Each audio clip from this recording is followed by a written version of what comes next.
তাল এমন একটা জিনিস যেন গন্ধেই একদম পেট ভরে যায়। যারা তাল ভালোবাসেন তাদের তো গন্ধটা খুবই ভালো লাগে। আজ আমি তাল দিয়ে দুটো রেসিপি একসাথে দেখাবো। এখন কিন্তু তালেরই সিজন, তাই বাজারে তাল থাকতে থাকতে ঝটফট করে এই রেসিপি দুটো বানিয়ে খেয়ে দেখুন, দুর্দান্ত লাগে। ভিডিওটা স্কিপ না করে পুরো রেসিপি দুটো দেখুন, আশা করি আপনাদের অনেক কাজে আসবে। আর রেসিপিতে কিন্তু অনেক কিছু টিপসও পাবেন যেটা আপনাদের কাজে অনেক সাহায্য করবে। তাল কি করে চিনবেন আজ আমি আপনাদেরকে দেখাচ্ছি। এই যে আমি একটা তাল এনেছিলাম বাজার থেকে।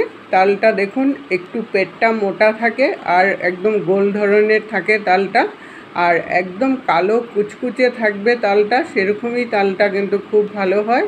আর একদম উপর থেকে টিপলে পরে নরম থাকে আর খুবই সুন্দর গন্ধ বেরোয়, উপর থেকেই গন্ধ বেরিয়ে যায় পাকলে পরে, সেরকম ধরনের তালগুলোই কিন্তু খুব ভালো হয়।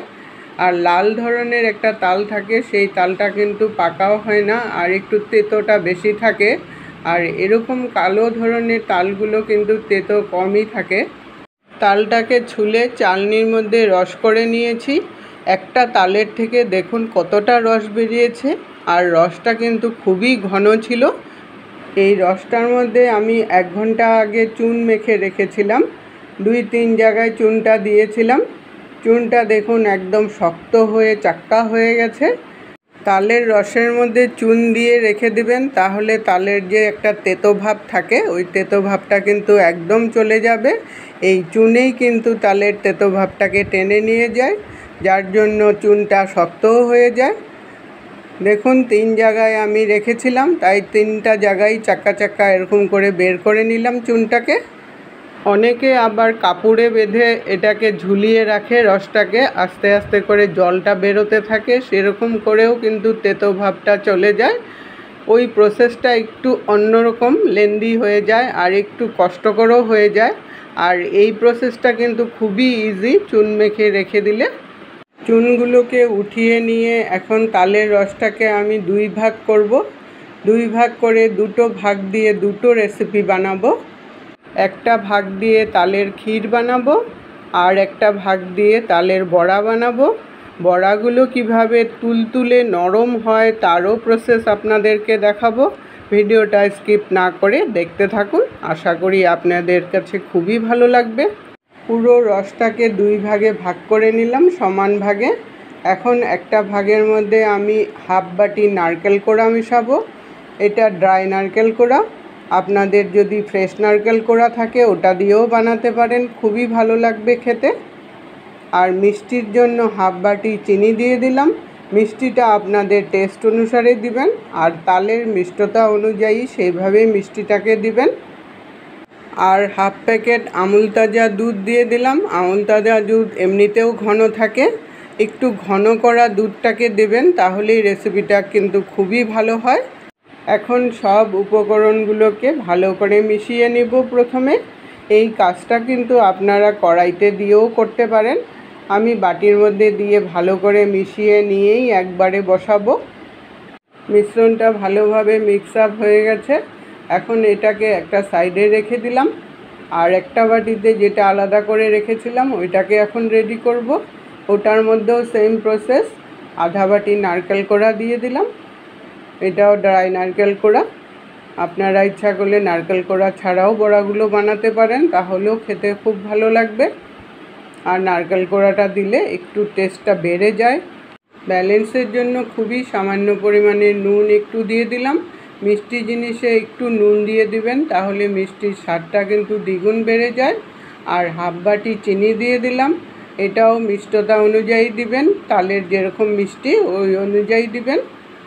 এখানে তালের রস 2 বাটির মতো আছে আর 1 বাটির মতো ময়দা দিয়ে দিলাম। তালের রস যতটা থাকবে তার আধা ময়দা দিবেন, তাহলেই রেসিপিটা খুব ভালো হবে। হাফ বাটি সুজি দিয়ে দিলাম। সুজি দিলে বড়াগুলো উপর থেকে একটু ক্রিস্পি হবে, মানে একটু শক্ত হবে, আর ভিতরটা কিন্তু একদম নরম তুলতুলে হবে। সব উপকরণগুলো একটু মিশিয়ে নিয়ে তারপর এটার মধ্যে হাফ চামচ বেকিং পাউডার দিয়ে দিলাম। বেকিং পাউডারটা দিলে বড়াগুলো কিন্তু খুব সুন্দর ফুলে উঠবে। এখন সব উপকরণগুলো খুব ভালোভাবে মিশিয়ে নিতে হবে, যেন ময়দার একটুকু দানা দানা না থাকে। ভালো করে ব্যাটারটা মেখে নিয়ে এখন 10 মিনিটের জন্য এটা রেস্টে রেখে দেব, কারণ সুজি দিয়েছি, সুজিটা একটু ফুলতে হবে, তাহলেই বড়াগুলো খুব সুন্দর হবে। 10 মিনিট পর ব্যাটারটাকে কড়াইয়ের মধ্যে ঢেলে দিলাম, যেটা আমি নারকেল, দুধ আর চিনি দিয়ে মেখেছিলাম। ব্যাটারটাকে এখন মিডিয়াম আঁচে রেখে অনবরত নাড়তে থাকবো। আর আঁচটাকে কিন্তু হাই হিটে দেবেন না, তাহলে নিচে লেগে গিয়ে পুড়ে গিয়ে একটা গন্ধ ছাড়বে, আর গন্ধ ছাড়লেই কিন্তু রেসিপিটা পুরো নষ্ট হয়ে যাবে। তাই অনবরত এটাকে নাড়তে হবে। এদিকে আরেকটা কড়াই বসিয়ে আমি রিফাইন্ড অয়েল দিয়ে দিলাম বেশ কিছুটা পরিমাণে। যেহেতু বড়াগুলো ভাজবো, একটু ডিপ ফ্রাই হবে, তাই তেলটা কিন্তু একটু বেশি করে দিতে হবে। তেলটা গরম হতে হতে এদিকে আমি এই ব্যাটারটাকেও নাড়তে থাকবো। এটা মাঝে মাঝে একটু লো ফ্লেমে রেখেও করবেন, তাহলে একটু সময় রাখতে পারবেন, আর এদিকে বড়াগুলোও কিন্তু ভাজতে পারবেন। তেলটা গরম হয়ে গেছে, এখন ছোট ছোট করে বড়ার আকারে দিয়ে দেব। এই বড়ার সাইজটা আপনারা আপনাদের খুশি মতো করে নিতে পারেন। বড়াগুলো দিয়ে 2-3 মিনিট একদিক হতে দেবেন, তারপরে উল্টাবেন, না হলে এই সময় উল্টালে বড়াগুলো কিন্তু ভেঙে যাওয়ার চান্স থাকবে, আর খন্তার মধ্যেও কিন্তু লেগে যাবে। একদিক হয়ে যাওয়ার পর ওই পিঠটাকেও উল্টিয়ে দিলাম, উল্টিয়ে আরও 2-3 মিনিটের মতো হতে দেব। বড়াগুলো দেখুন কি সুন্দর করে ফুলে উঠেছে। এইভাবে করে উল্টিয়ে পাল্টিয়ে হালকা ব্রাউন কালার যতক্ষণ না হয়ে যায় ততক্ষণ পর্যন্ত বড়াগুলো ভাজতে হবে।